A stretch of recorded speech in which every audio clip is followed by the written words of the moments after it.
और जहाजपुर में जल झूलनी जुलूस पर हुई पत्थरबाजी से नाराज धरने पर बैठे विधायक गोपीचंद मीणा ने धरना समाप्त कर दिया। गोपीचंद मीणा ने न्यूज 18 से खास बात करते हुए कहा कि उनकी सभी मांगे मान ली गई हैं, इसलिए उन्होंने धरना समाप्त करने का ऐलान किया। धरना समाप्त करने के बाद गोपीचंद मीणा के साथ युवाओं ने रात में कस्बे में एक भव्य जुलूस भी निकाला और यह जुलूस नगर पालिका में बने गणेश पंडाल में पहुंचकर समाप्त हुआ। वहीं नगर पालिका प्रशासन ने रातों रात कार्रवाई को अंजाम देते हुए अतिक्रमण और अवैध कब्जे पर पीला पंजा चला दिया। जल झूलनी जुलूस पर जहाजपुर में पत्थरबाजी की गई थी, उसको देखते हुए हिंदू संगठन, वहां के जो भक्तजन साथ में थे और विधायक गोपीचंद मीणा 2 दिन से लगातार धरना प्रदर्शन पर बैठे थे। कई नेता वहां पे प्रदर्शन में बैठे थे, हिंदू संगठन के लोग भी वहां पे मौजूद थे। लगातार 2 दिन से वार्ता चल रही थी। जिला कलेक्टर वहां पे मौजूद थे, एसपी मौजूद थे। आज वो धरना समाप्त कर दिया गया है। गोपीचंद मीणा विधायक ने घोषणा कर दी। हमारे साथ गोपीचंद मीणा है। किन शर्तों पे ये धरना समाप्त किया गया, क्या क्या शर्तें आपकी थी जो कलेक्टर और एसपी ने मानी? हमारी जो प्रमुख शर्तें थी वो सारी शर्तें मान ली। हमारे प्रदेश के लोकप्रिय मुख्यमंत्री भजनलाल जी के नेतृत्व में जिला प्रशासन ने हमारी सारी बातें मान ली है और बुलडोजर जहाजपुर में चलेगा। मुख्यमंत्री जी के नेतृत्व में राजस्थान में बुलडोजर चलेगा। जहाँ जितने भी अवैध अतिक्रमण इन जयादियों का इनका वो सारे अवैध अतिक्रमण हटाएंगे। नगर पालिका प्रशासन के द्वारा जिला प्रशासन के आदेशानुसार अभी बुलडोजर चलाया जाएगा और जो हमारी 6-7 प्रमुख मांगे जो हम लगातार हो रहे सारी बातें मान ली। क्या क्या मांगे थी बताएं? प्रमुख मांगे हमारे लोगों को रिहा करें, मस्जिद वो चिन्हीकरण करके उसको तोड़ने का लिए राज्य सरकार को प्रस्ताव भेजे। हमारे जो यहाँ हमेशा की तरह वहाँ जुलूस जाता है उसको व्यवस्थित तरीके से जाए। सारी मांगे हमारी मान ली गई। जो बेवान है उसे कब वापस मंदिर में ले जाए? वो हमारी सर्वसम्मति से हम निर्णय करेंगे, हमारी समिति तब ले जाएंगे।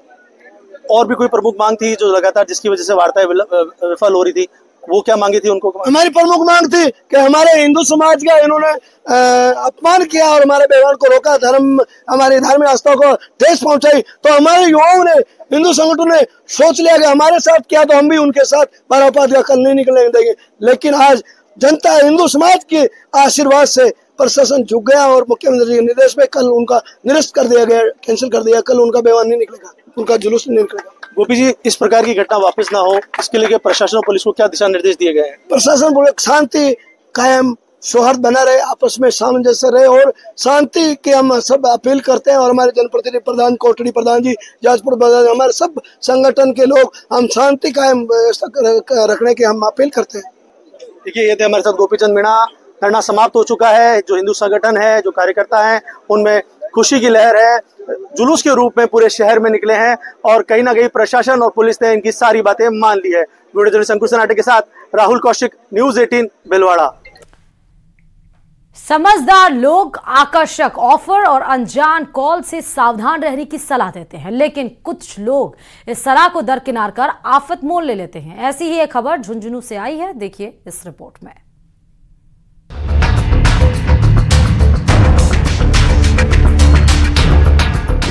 युवती ने फोन कर बुलाया, रईस को जाल में फंसाया, खाली मकान में ऐसा काम, वारदात जान, जमाना हैरान।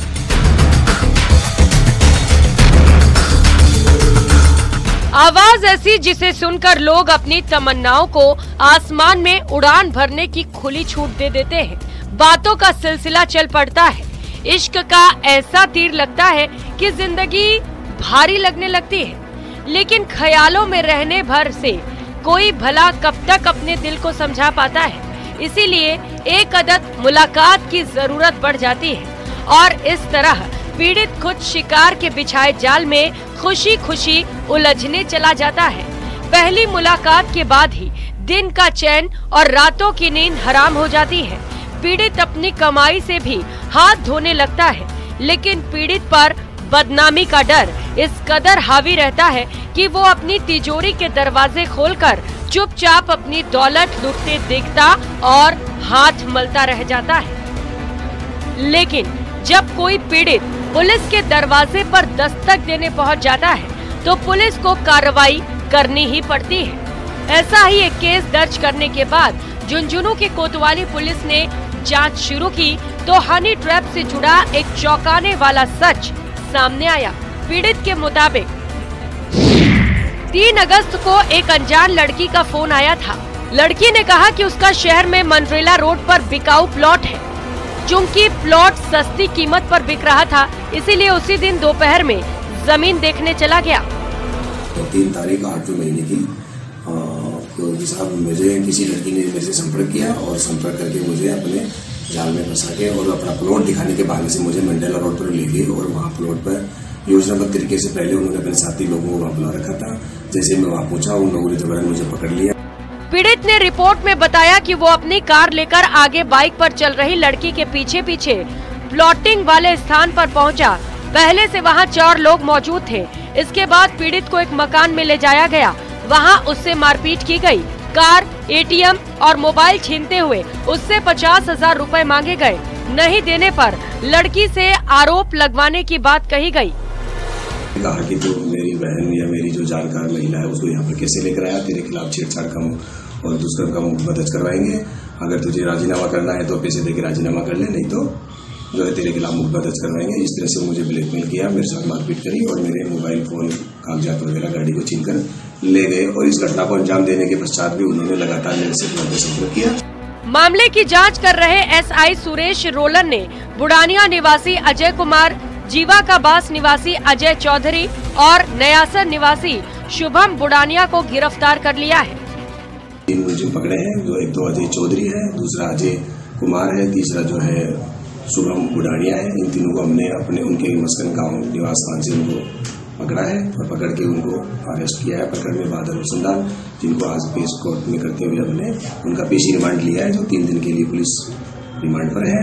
और इन 3 दिनों के दौरान जो प्रकरण की घटना घटी है उसमें अन्य जो लोग शरीक है उनके बारे में अनुसंधान किया जाएगा। घटनास्थल का दोबारा से तस्दीक किया जाएगा। पुलिस का कहना है कि मामले में पीड़ित ने कुछ समय पहले 35 लाख रुपए में खेत बेचा था। इसकी जानकारी इस युवती को थी, इसीलिए उसने अपने साथियों के साथ मिलकर साजिश रची। गैंग में पहले 2 से 3 लोग जुड़े, इसके बाद 5 से 7 लोगों का गिरोह बनाया गया। पूरी योजना के साथ पीड़ित से लाखों रुपए ऐंठने की साजिश रची गई थी, लेकिन पीड़ित ने हौसला नहीं खोया और पुलिस में रिपोर्ट दे दी।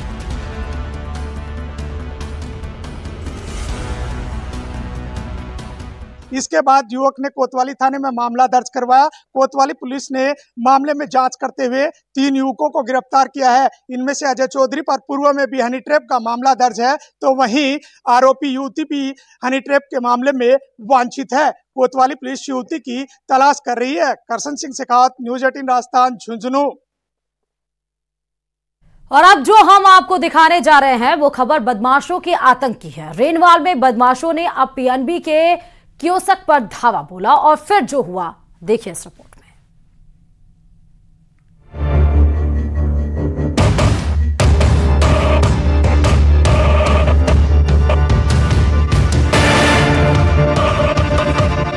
करेंसी एक्सचेंज बहाना, लूट था इरादा। PNB के कियोस्क को लूटने का प्रयास, युवक की सजगता से फेल हुई लूट।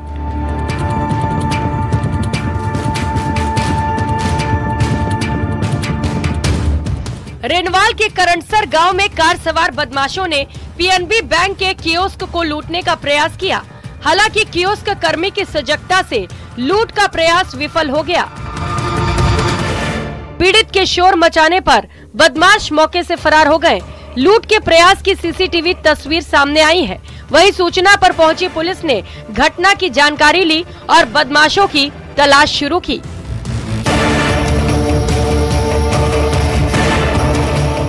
बताया जा रहा है कि करंटसर गांव में PNB बैंक का कियोस्क है। कियोस्क में कार सवार 4 बदमाश आए और विदेशी मुद्रा एक्सचेंज कराने की कियोस्क कर्मी से डिमांड की। तस्वीरों में आप देख सकते हैं, एक बदमाश कियोस्क कर्मी को विदेशी मुद्रा दिखाता है और उन्हें बदलने की बात करता है। तभी दूसरा बदमाश अंदर घुस जाता है। बदमाश ने 1 लाख रुपए से भरा गल्ला लूटने की कोशिश की। इस दौरान कियोस्क कर्मी ने बदमाशों को रोकने की कोशिश की और शोर मचाया, लेकिन तब तक बदमाश मौके से भाग गए। इधर घटना की सूचना पर SHO मौके पर पहुंचे और CCTV फुटेज खंगाले गए। पुलिस CCTV के आधार पर बदमाशों की तलाश में जुटी है। कोटपुतली से हीरालाल सेन की रिपोर्ट, न्यूज़ 18 राजस्थान।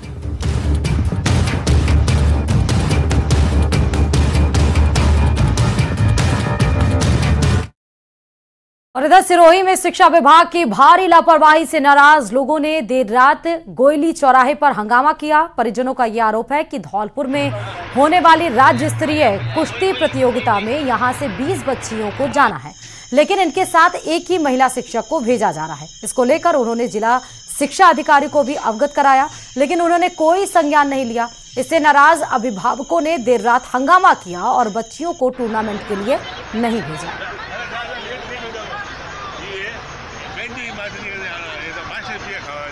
कोई भी मेडिकल प्रॉब्लम भी आ जाएगी तो एक भी पुरुष टीचर नहीं भेजा गया। जब बस के अंदर हम लोग छोड़ने आए, वहां हमने इन परिस्थितियों को देखा कि बकरों की तरह भर के भेजा जा रहा है। जब दो जो टीचर छोड़ने आए थे वो बिना जवाब दिए हुए तत्काल गायब हो गए। श्रीगंगानगर के सूरतगढ़ में राजस्थानी रामलीला संस्थान की और माड़ भाषा में आयोजित होने वाली देश की इकलौती रामायण का भूमि पूजन के साथ ही अभ्यास शुरू कर दिया गया है। माड़ भाषा में रामायण का मंचन 3 अक्टूबर से शुरू होकर दशहरे तक होगा। राजस्थानी भाषा के साहित्यकार मनोज कुमार स्वामी ने बताया कि माड़ भाषा को 8वीं अनुसूची में शामिल करने की मांग को लेकर पिछले 10 वर्षों से लगातार माड़ भाषा में रामायण का आयोजन किया जा रहा है, जिसमें साहित्य प्रेमियों के साथ ही स्थानीय कलाकार भाग लेते हैं।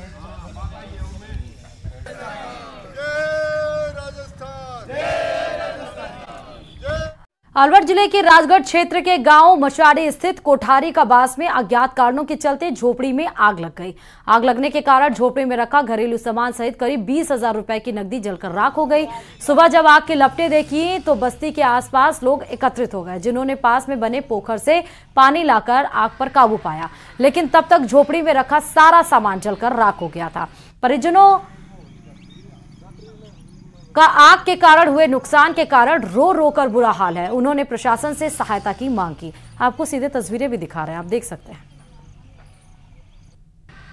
20,000 धर्मेलिया या डिलीवरी के मारे जो जल गया, सारा जल गया। काई भी फेरे कपड़ा रही है और काई कौन रही है। बस्ती को वो मरिया होता, पुकार बस्ती आई है। जब ऊपर चढ़ बुझाई है, पानी डाबरान में से ले ले। कोई पता नहीं, सो रहे थे बच्चे, पता ही जब चला एकदम भागोगी पूरी, जब बाढ़ कड़वे भारी होगा। कोटा में महिला की बहादुरी के आगे बदमाशों के हौसले पस्त हो गए। दरअसल मेले से घर लौट रही एक महिला के साथ देर रात को चेन स्नैचिंग की वारदात को अंजाम देने का प्रयास किया गया। हालांकि महिला ने हिम्मत जुटाते हुए बदमाश का सामना किया, जिसके कारण बदमाश चैन तोड़कर नहीं ले जा सके। वारदात के दौरान महिला के गले में चोट भी लगी। पीड़िता महिला रेखा चौहान ने थाने में पहुंचकर शिकायत दर्ज कराई है। पुलिस ने केस दर्ज कर बदमाशों की तलाश शुरू कर दी। जस्ट एकदम हम पैदल जा रहे थे, वो जस्ट पीछे से आया तो मुझे लगा कोई परिचित व्यक्ति होगा, पर उसने एकदम करना चाहा तो उसकी प्रक्रिया को देख के मुझे लगा शायद वो कुछ कर रहा है, तो एकदम उसने खींचना चाहा तो मैंने हाथ पकड़ के उसका खींचा तो उसके हाथ से मुझे चोट भी लगी और चेन मैंने उसके हाथ से छीन ली। इंसान दौलत के लिए कितना गिर सकता है, इसकी कल्पना भी शायद नहीं की जा सकती। ऐसा ही एक हैरान करने वाला मामला जो है वो भीलवाड़ा के बनेड़ा क्षेत्र से आया है और इसी पर देखिए यह रिपोर्ट। भीलवाड़ा जिले के बनेड़ा क्षेत्र ने किया हैरान।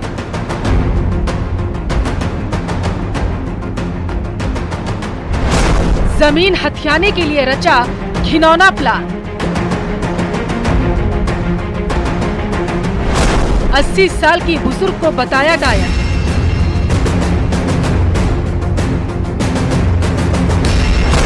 दौलत के लिए और कितना गिरेगा इंसान। 55 के बाद दिल बचपन का होने लगता है, इसलिए बूढ़े लोगों की देखभाल उसी तरह करनी पड़ती है जिस तरह हम बच्चों की करते हैं। सच में जब व्यक्ति को उम्र के आखिरी पड़ाव पर बेचारगी झेलनी पड़े तो जिंदगी से उसका भरोसा टूटने लगता है। हर वक्त उसे अपनी व्यर्थता का एहसास सताता है, जिससे उसकी हर सांस ईश्वर से बस मौत की दुआ मांगती है। ऐसे वक्त पर ही बच्चों की असली परीक्षा होती है।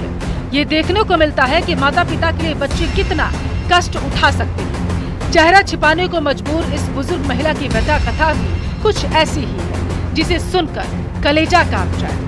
पड़ोस में रहने वाले रिश्तेदार ने बुजुर्ग की जमीन हथियाने के लिए इन्हें डाकन कहना शुरू कर दिया। आपको डाकन कौन बोलता है? जन्नत, मेरे जेठू ताई वो। अच्छा बेटा जो है कि मस्का ना था मायके की जो, तो मैं 12 महीना 1.5 साल हो गया या 2 साल हो गया, मैं बोल रही ना, तो गेट बंद कर दिया उठी। रियाज की ले रहती हूँ, खाना पानी पकड़ाता, मेरे 2 पोता है। मामले की असलियत जानने के लिए न्यूज 18 संवाददाता बड़ेरा क्षेत्र के भीमपुरा गांव पहुंचे। देख सकते हैं किस प्रकार से इस घर में वो वृद्ध महिला रहती है। आरोप ये लगाए जा रहे थे कि जो उनके पोते उनके साथ रहते हैं, उन्हें खाना नहीं देते थे, नल काट दिए गए, बिजली का कनेक्शन काट दिया गया। हमारे साथ वो वृद्ध महिला है, इनसे बात करते हैं, जानते हैं। उनके पोते भी हमारे साथ हैं, ग्राउंड जीरो पे रिपोर्टिंग कर रहे हैं हम डायरेक्ट।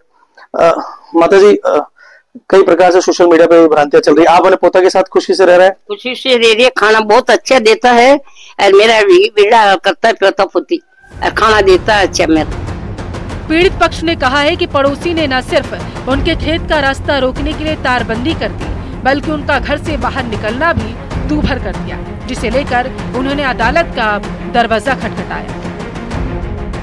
डायन प्रताड़ना निवारण अधिनियम 2015 में किसी भी महिला को डायन बताने वाले व्यक्ति को 5 साल की सजा और 50,000 तक के जुर्माने का प्रावधान है। डायन प्रताड़ना के दौरान महिला की मौत हो जाने पर आजीवन कारावास और 1 लाख रुपए तक के आर्थिक दंड का भी प्रावधान है। पुलिस खुद यहाँ पे पहुंची थी, मौका मुआयना किया है, रिपोर्ट बनाई गई है ताकि वो रिपोर्ट आगे भेजी जा सके। वृद्ध महिला अभी अपने सगे पोते के साथ रह रही है और संतुष्ट है इनके साथ रहते हुए, और वो कह रही है कि मेरी सेवा ये करते हैं। पर कहीं ना कहीं जो इनके बाकी परिवारजन है, जो उनके जेठूते हैं, उनके बच्चे हैं, उनसे ये परेशान होने की बात भी कह रही है। वीडियो जर्नलिस्ट शंकु सनाटी के साथ राहुल कौशिक, न्यूज 18 भिलवाड़ा। चलिए इसी के साथ ही राजस्थान लाइव में फिलहाल अभी के लिए इतना ही, और आगे देखिए स्पेशल रिपोर्ट।